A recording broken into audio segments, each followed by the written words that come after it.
दोस्तों, क्या आपने कभी सोचा है, कुछ लोग सब कुछ सही करते हैं फिर भी अमीर नहीं बनते, और कुछ लोग साधारण होते हुए भी करोड़पति बन जाते हैं। ये कहानी पैसे की नहीं है, ये कहानी दिमाग की है।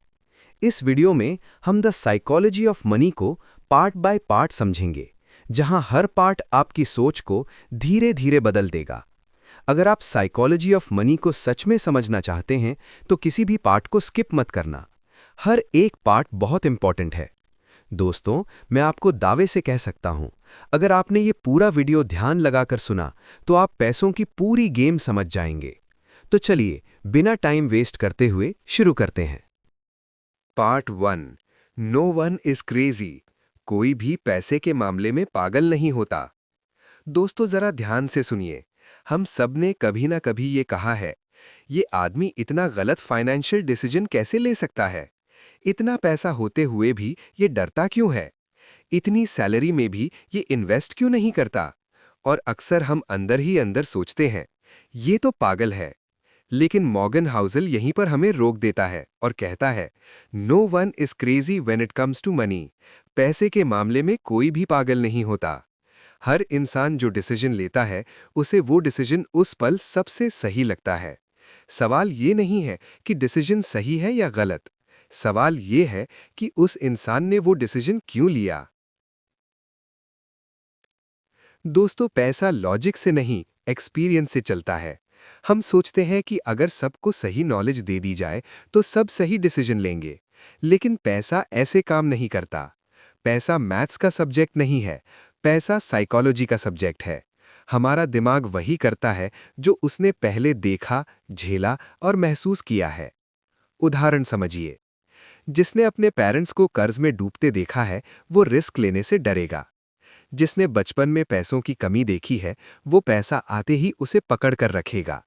जिसने सिर्फ बूम देखा है, वो सोचेगा कि रिस्क लेना नॉर्मल है। तीनों लोग अलग डिसीजन लेंगे और तीनों को लगेगा मैं सही हूं।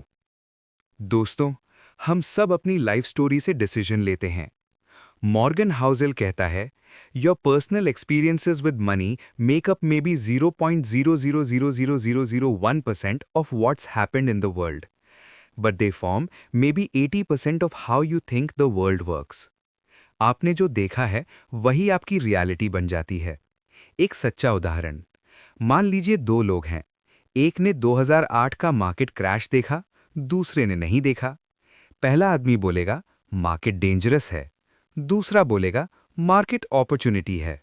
दोनों गलत नहीं हैं, दोनों अपनी लाइफ के हिसाब से सही हैं।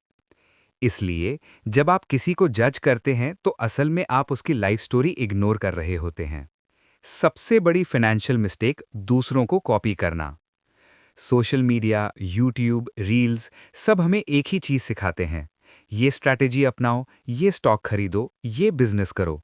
लेकिन मॉर्गन हाउसल साफ कहता है, personal finance is more personal than finance. जो चीज किसी और के लिए काम कर रही है, वो आपके लिए जरूरी नहीं कि काम करे। क्यों? क्योंकि आपकी इनकम अलग है, आपका स्ट्रेस टॉलरेंस अलग है, आपकी रिस्पॉन्सिबिलिटीज अलग है, आपकी लाइफ स्टोरी अलग है। कॉपी करने से कॉन्फिडेंस नहीं आता, कॉपी करने से कंफ्यूजन आता है। रिस्क टॉलरेंस हर इंसान का अलग होता है। रिस्क टॉलरेंस का मतलब है आप कितना लॉस झेल सकते हैं बिना पैनिक किए। कुछ लोग 10% गिरावट में डर जाते हैं, कुछ लोग 50% गिरावट में भी शांत रहते हैं। कोई सही या गलत नहीं है। गलत ये है अपनी कैपेसिटी से ज़्यादा रिस्क लेना सिर्फ इसलिए क्योंकि कोई और ले रहा है। मॉर्गन हाउसल कहता है, you have to choose a strategy that lets you sleep at night. अगर कोई इन्वेस्टमेंट आपकी नींद छीन ले, तो वो इन्वेस्टमेंट आपके लिए गलत है, भले ही वो कितना भी प्रॉफिटेबल क्यों ना हो। Financial intelligence not equal to financial behaviour. ये बहुत डीप पॉइंट है। बहुत इंटेलिजेंट लोग फाइनेंशियली फेल हो जाते हैं और बहुत एवरेज लोग फाइनेंशियली स्टेबल हो जाते हैं। क्यों? क्योंकि इंटेलिजेंस डिसीजन बताती है, बिहेवियर डिसीजन निभाता है। अगर बिहेवियर कंट्रोल में नहीं है तो नॉलेज बेकार हो जाती है। फियर, ग्रीड, ईगो, ये तीन चीजें सबसे अच्छे प्लान्स को भी बर्बाद कर देती हैं। दूसरों को जज करना छोड़ो, खुद को समझो। मॉर्गन हाउसल का सबसे बड़ा मैसेज यही है, the goal is not to be right और wrong, the goal is to be reasonable. पैसे में रीजनेबल होना जीनियस होने से ज़्यादा इम्पॉर्टेंट है। खुद से ये सवाल पूछिए, मैं कितना रिस्क झेल सकता हूँ? मुझे किस चीज़ से डर लगता है? मेरी प्रायोरिटीज़ क्या हैं? जब आप खुद को समझ जाते हैं तो पैसा अपने आप आसान हो जाता है। पैसा हमें इंसान नहीं बनाता, पैसा हमें एक्सपोज करता है। जो डर अंदर है वो पैसा आने पर बाहर आता है। जो लालच अंदर है वो पैसा बढ़ने पर बाहर आता है। इसलिए अगली बार जब आप किसी को देखें और सोचें कि ये इतना गलत डिसीजन क्यों ले रहा है, तो याद रखिए वो पागल नहीं है, वो अपनी कहानी से डिसीजन ले रहा है। और यही वजह है कि पैसा सीखने से पहले खुद को समझना ज़रूरी है, क्योंकि जब सोच बदलती है तभी पैसा संभलता है। पार्ट 2, किस्मत और जोखिम जो आपको दिखते नहीं लेकिन आपकी जिंदगी चलाते हैं। दोस्तों, हम अक्सर पूछते हैं, ये आदमी इतना सक्सेसफुल कैसे हो गया? मैं इतना मेहनत करता हूं फिर भी आगे क्यों नहीं बढ़ पा रहा? क्या सक्सेस सिर्फ हार्डवर्क से मिलती है? और यहीं पर मॉर्गन हाउसल एक अनकंफर्टेबल सच बोलता है। Success is never only about hard work and failure is never only about laziness. Success और फेलियर के पीछे दो साइलेंट प्लेयर्स होते हैं, एक लक यानी किस्मत और दूसरा रिस्क यानी जोखिम। और प्रॉब्लम यह है कि हम दोनों को देख ही नहीं पाते। हम सक्सेस स्टोरी का सिर्फ शाइनी हिस्सा देखते हैं।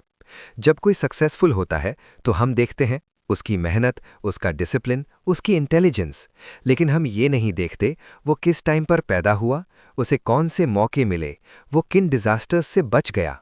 यही है लक। मॉर्गन हाउसल कहता है, nothing is as good or as bad as it seems. Success जितनी शानदार दिखती है उसके पीछे उतनी ही रैंडमनेस छुपी होती है। दोस्तों, लक और रिस्क दो जुड़वा भाई। जहां लक होता है वहीं रिस्क भी होता है। आप सिर्फ लक देख सकते हैं, रिस्क नहीं। एग्जाम्पल, कोई इन्वेस्टर करोड़पति बन गया। आप सोचते हैं कमाल की स्ट्रैटेजी, लेकिन आपको नहीं पता वो कितनी बार ऑलमोस्ट बैंकरप्ट हुआ, वो किन लॉसेस से बच गया, मार्केट कब उसके फेवर में रही। लक इक्वल्स टू जो आपके फेवर में हुआ, रिस्क इक्वल्स टू जो आपके अगेंस्ट हो सकता था लेकिन हुआ नहीं। दोस्तों, मॉर्गन हाउसल एक फेमस एग्जाम्पल देता है। बिल गेट्स को ही देखिए। वो एक ऐसे स्कूल में पढ़ा जहां 1968 में कंप्यूटर था। उस टाइम कंप्यूटर्स बेहद रेयर थे। वही एक्सपोजर उसे बाकी दुनिया से आगे ले गया। क्या बिल गेट्स इंटेलिजेंट था? हाँ। क्या उसने मेहनत की? हाँ। लेकिन क्या हर इंटेलिजेंट और हार्डवर्किंग इंसान उसी समय उसी जगह पैदा हुआ? नहीं। लक ने डोर खोला, स्किल ने अंदर चलना सिखाया। सर्वाइवरशिप बायस, सबसे खतरनाक इल्यूजन। हम सिर्फ विनर्स को देखते हैं। हम उन लोगों को नहीं देखते जो उतनी ही मेहनत करके फेल हो गए, जिनकी स्टोरी कभी फेमस नहीं हुई। इसे कहते हैं सर्वाइवरशिप बायस। जब हम सिर्फ विनर्स को सुनते हैं तो हम सोचते हैं अगर मैं भी ऐसा करूं तो मैं भी जीत जाऊंगा। लेकिन सच्चाई ये है, विनर्स लकी भी थे, लूजर्स अनलकी भी थे, और दोनों की मेहनत ऑलमोस्ट सेम हो सकती थी। रिस्क को इग्नोर करने की कीमत बहुत भारी होती है। रिस्क हमेशा इनविजिबल होता है। आप सोचते हैं सब ठीक चल रहा है, ये कभी नहीं गिरेगा, मेरे साथ ऐसा नहीं होगा। लेकिन रिस्क साइलेंटली वेट करता है। मॉर्गन हाउसल कहता है, risk is what's left over when you think you thought of everything. जो चीज आप इमेजिन नहीं कर सकते वही आपको सबसे ज्यादा नुकसान पहुंचाती है। ट्रू विजडम, ह्यूमिलिटी सीखना। जब आप लक और रिस्क को समझ जाते हैं तो दो चीजें आती हैं। नंबर 1, सक्सेस में ह्यूमिलिटी, आप खुद को भगवान नहीं समझते। नंबर 2, फेलियर में कंपैशन, आप खुद को बेकार नहीं समझते। आप समझते हैं मैं पूरी तरह जीनियस नहीं हूं, मैं पूरी तरह यूजलेस भी नहीं हूं। आप बैलेंस्ड रहते हैं। Practical lesson for real life. Morgan Housel का मैसेज क्लियर है। ओवर कॉन्फिडेंस खतरनाक है, एक्सट्रीम पेसिमिज्म भी खतरनाक है। बेस्ट स्ट्रैटेजी, ऐसी लाइफ और इन्वेस्टमेंट्स बनाओ जो लक के बिना भी सर्वाइव कर सके और रिस्क आने पर भी टूटे नहीं। मतलब emergency fund, long term thinking, over leverage से बचना, स्लो बट सस्टेनेबल ग्रोथ। दोस्तों, आपको सब कुछ कंट्रोल नहीं करना है। आपको बस इतना करना है, एरोगेंस से बचना, फ्लेक्सिबिलिटी रखना और सर्वाइवल को प्रायोरिटी देना। क्योंकि अगर आप गेम में टिके रहते हैं तो चांसेस अपने आप आते हैं। सक्सेस को देखकर खुद को छोटा मत समझो, फेलियर को देखकर खुद को खत्म मत मानो। कभी लक आगे होता है, कभी रिस्क, लेकिन जो इंसान दोनों को समझ लेता है वही लॉन्ग गेम जीतता है। Part 3 never enough. कभी भी काफ़ी क्यों नहीं लगता? सोचिए, आपके पास अच्छा पैसा है, घर है, इज्जत है, सुविधा है, फिर भी दिल के अंदर एक आवाज़ आती है, बस थोड़ा और। यही आवाज़ लोगों को लालची बनाती है, बेचैन रखती है और कई बार सब कुछ होते हुए भी सब कुछ छीन लेती है। मॉर्गन हाउसल इसे एक ही शब्द में कहता है, नेवर इनफ। काफ़ी की लाइन दिखती नहीं। लेकिन दोस्तों, सबसे बड़ी प्रॉब्लम यह है कि इनफ की कोई क्लियर डेफिनेशन नहीं होती। आज जो काफ़ी लगता है, कल कम लगने लगता है, परसों शर्मिंदगी लगने लगती है। आप कंपेयर करते हैं अपने दोस्तों से, रिश्तेदारों से, सोशल मीडिया से, और कंपैरिजन की कोई एंड नहीं होती। जितना कंपेयर उतनी बेचैनी। रजत गुप्ता और बर्नी मेडॉफ, सब कुछ होते हुए भी सब खो दिया। बुक का सबसे पावरफुल लेसन यही है। बर्नी मेडॉफ, अरबों डॉलर, रिस्पेक्ट, पावर, फिर भी उसने फ्रॉड किया। क्यों? क्योंकि काफी कभी लगा ही नहीं। Rajat Gupta, CEO, board member, respect plus money, फिर भी ग्रीड ने सब छीन लिया। मॉर्गन हाउसल कहता है, There is no reason to risk what you have and need for what you don't have and don't need. Social comparison सबसे खतरनाक जाल। आप खुश थे, लेकिन तभी किसी ने बिगर कार ले ली, किसी ने फॉरेन ट्रिप डाल दी, किसी ने लग्जरी लाइफस्टाइल दिखा दिया, और आपकी खुशी कम हो गई। प्रॉब्लम पैसा नहीं है, प्रॉब्लम है दूसरों की लाइफस्टाइल को अपना बेंचमार्क बनाना। इनफ नहीं समझा तो रिस्क बढ़ता जाता है। जब आपको काफ़ी पता नहीं होता तो आप ज़्यादा रिस्क लेते हैं, ज़्यादा स्ट्रेस उठाते हैं, ज़्यादा कंपैरिजन करते हैं, और यहीं पर लाइफ अनस्टेबल हो जाती है। ग्रीड धीरे धीरे सिक्योरिटी को खा जाती है। दोस्तों, ट्रू वेल्थ क्या है? मॉर्गन हाउसल वेल्थ को रीडिफाइन करता है। Wealth is the ability to say no. No to toxic work, no to unnecessary stress, no to comparison, no to ego driven decisions. अगर पैसा आपको ना कहने की फ्रीडम नहीं देता तो वो सिर्फ नंबर है, वेल्थ नहीं। Enough equals peace. जब आप इनफ तय कर लेते हैं, नींद बेहतर हो जाती है, डर कम हो जाता है, डिसीजन साफ हो जाते हैं। आप दौड़ना बंद नहीं करते, लेकिन अब आप सही डायरेक्शन में चलते हैं। Practical lesson for life. अपने आप से ये सवाल पूछिए, मुझे कितना चाहिए, क्यों चाहिए, उसके बाद मैं क्या खो सकता हूं? इनफ का मतलब एम्बिशन खत्म करना नहीं, बल्कि डिस्ट्रैक्शन रोकना है। आपको सबसे ज्यादा पैसा नहीं चाहिए, आपको चाहिए contentment plus control plus clarity. क्योंकि जो इंसान काफी समझ जाता है, उसे कोई भी गरीब नहीं बना सकता। पैसा जरूरी है, एम्बिशन भी जरूरी है, लेकिन याद रखिए, जो चीज आपको चैन से सोने नहीं देती, वो कभी भी असली सफलता नहीं हो सकती। पार्ट 4 कंपाउंडिंग, छोटे फैसले जो पूरी जिंदगी बदल देते हैं। अगर मैं आपसे पूछूं, सबसे ज्यादा पैसा किसने कमाया, तो शायद आप सोचेंगे कोई जीनियस इन्वेस्टर, कोई सुपर इंटेलिजेंट बिजनेसमैन। लेकिन मॉर्गन हाउसल एक शॉकिंग बात कहता है, the most powerful force in finance is time. ना इंटेलिजेंस, ना परफेक्ट टाइमिंग, ना सीक्रेट स्ट्रैटेजी, सिर्फ समय। कंपाउंडिंग समझना आसान है, अपनाना मुश्किल। कंपाउंडिंग का मतलब है पैसा पैसा बनाता है और वो पैसा फिर पैसा बनाता है। सुनने में सिंपल लगता है, लेकिन प्रॉब्लम यह है, शुरुआत में रिजल्ट बहुत छोटा होता है, पेशेंस टूट जाती है, लोग बीच में ही छोड़ देते हैं, और यही विनर्स और क्विटर्स अलग हो जाते हैं। वॉरेन बफेट, जीनियस नहीं सर्वाइवर। सब लोग कहते हैं कि वॉरेन बफेट बहुत स्मार्ट है, लेकिन मॉर्गन हाउसल बताता है बफेट की वेल्थ का 95% 50 साल की उम्र के बाद आया। उसने इन्वेस्टिंग 10-11 साल की उम्र में शुरू की। सबसे बड़ी ताकत थी never quitting. He didn't just invest well, he invested for a very long time. Time बड़ा है स्किल से। दो लोग सोचिए, पर्सन ए बहुत स्मार्ट लेकिन इम्पेशेंट, पर्सन बी एवरेज लेकिन कंसिस्टेंट।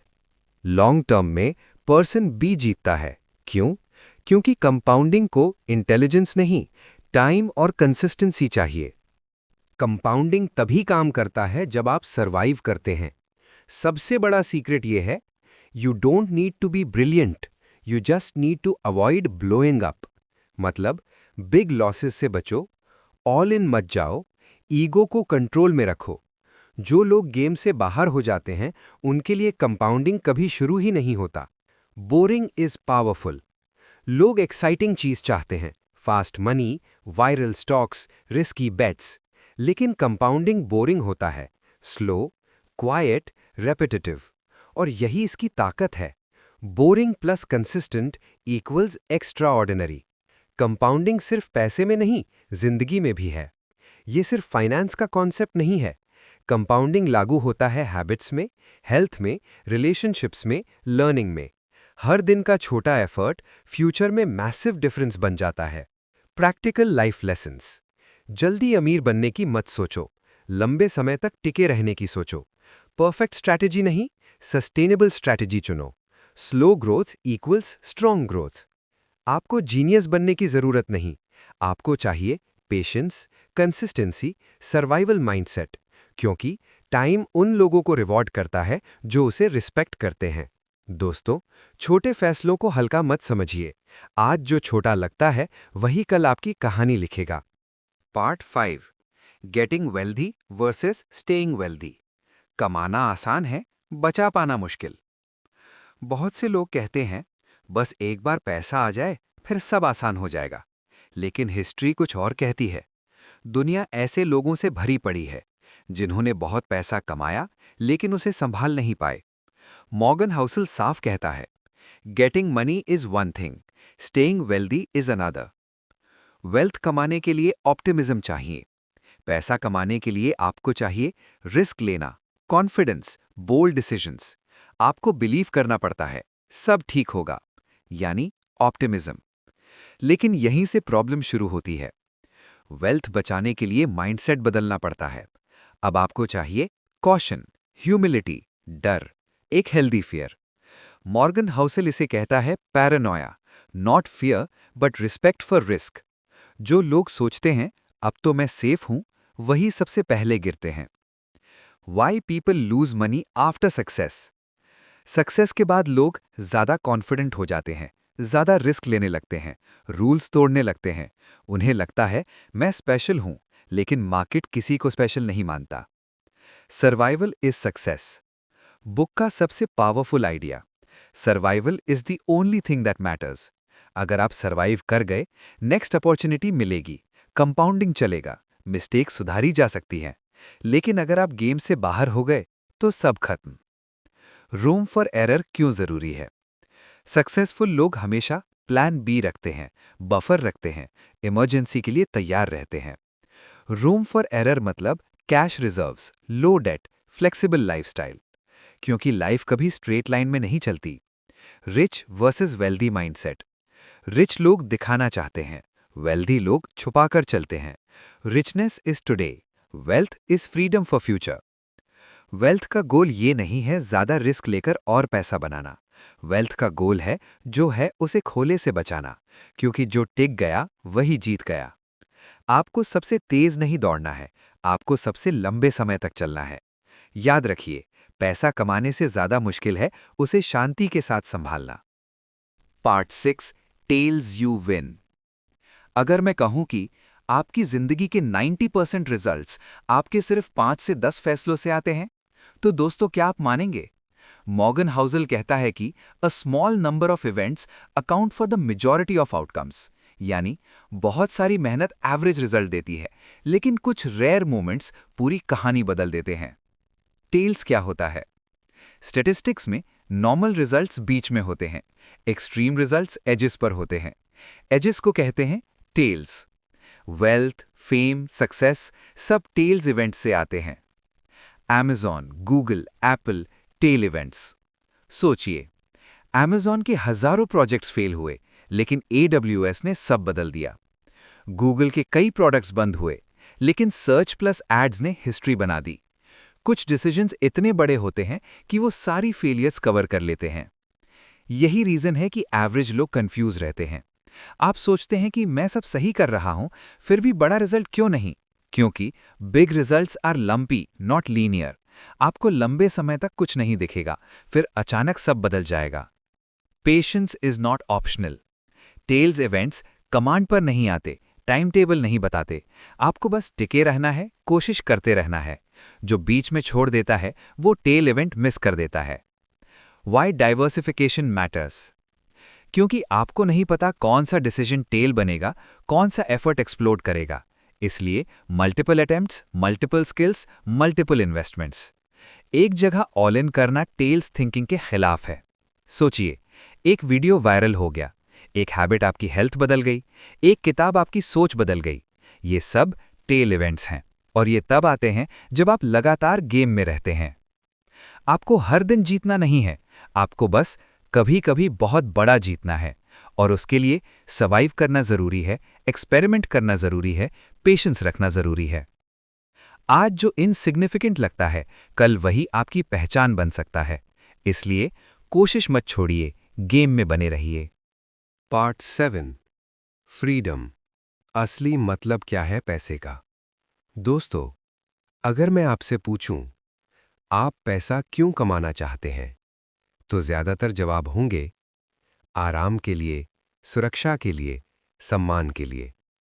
लेकिन मॉर्गन हाउसल एक सिंपल और पावरफुल बात कहता है, money's greatest value is its ability to give you control over your time.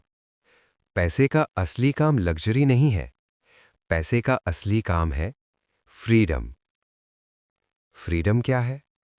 Freedom का मतलब ये नहीं कि आप काम न करें, आप कुछ न करें।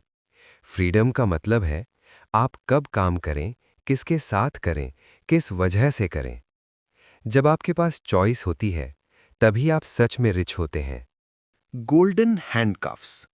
बहुत लोग बाहर से सक्सेसफुल दिखते हैं, बड़ा घर, अच्छी कार, हाई सैलरी, लेकिन अंदर से वो ट्रैप्ड होते हैं। क्यों?